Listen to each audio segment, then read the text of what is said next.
I would like to know whether the hijab is traditional or religious, and if women don't wear hijab, are they going to hell only for that?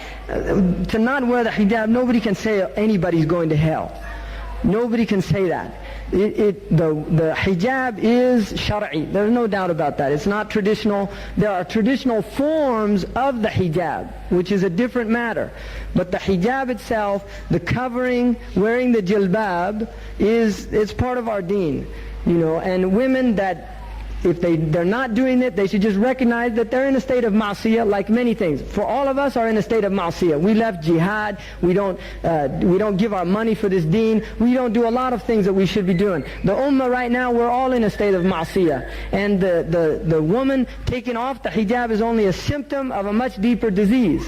It's a symptom of a much deeper disease. The woman was honored in Sharia by the hijab. The hijab, that is the illah of the hijab, that women are not treated as sexual objects. That is why Allah gave women a hijab, to honor them. If they choose to dishonor themselves, that is their choice. The idea of Muslims going and throwing acid on women, and this has happened, this is sick. This is just sick people. And the truth is, in an Islamic system, in traditional Islam in Medina, there were women walking around bare-breasted. And that is a fact, historical fact. And you can read it and look it up in the books. Sayyidina Umar radiallahu anhu did not allow the imam to wear the hijab. He did not allow them to wear the hijab. So there were uncovered women in Medina. That is a fact, historical fact. Muslims should get out of this obsession with women. Really, it's just a sickness in our own hearts. Just lower your gaze. If the sister's not wearing the hijab, her husband should be responsible for that, her own family. You can give somebody nasiha, but you just lower your gaze. And we're living in a society, people walking around naked, and we're worried about somebody not wearing a scarf on her head. Go out there and look at these animals out there. Seriously, go out there, look at them. Unbelievable. People really. And the other thing is, the hijab, a lot of Muslim men, they make it a hijab between a woman and her iman. Not all of you acting like Sahaba, and yet we want the women to act like Sahabiyat. And also another thing, I challenge any of you, just wear a robe and a turban one day out here. Just go on and experience what it's like to be identified as a Muslim. A lot of you, I don't know, you could be Hindus or whatever, in terms of these people, their perception of you.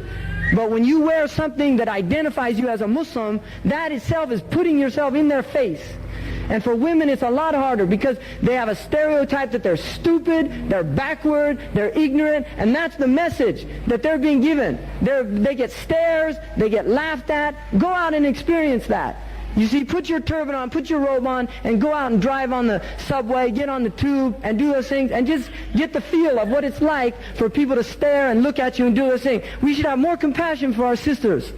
Wallahi, we should have more compassion for our sisters. And the reason why a lot of women leaving Islam is because we're chasing them out of Islam. And that's the truth. And every time has its place. We should know the time we're living in. It's very difficult to be a Muslim. The Prophet ﷺ said it's like the qabid al-jamra. It's like holding on to hot fire. And we're in that time. If you don't think it, then you're just deluded. This is the age we're living in. So we have to have mercy on our sisters. Really, we have to have mercy on them, defend them and protect them. Because they're out there on the front lines, and there's a bunch of wolves out there. It's a society of wolves. And that's what they prey on, innocent people. And our women, they have a lot more innocence than their women. And they recognize that, and that attracts them, because they're sick. That attracts them. Muslim women have innocence, even the ones not wearing hijab and things, because they grow up in a cleaner atmosphere and environment. And we should do our best to protect that innocence and to guard those women. They're our responsibility. That's dhimma of the Muslim male, is to guard and protect his sister.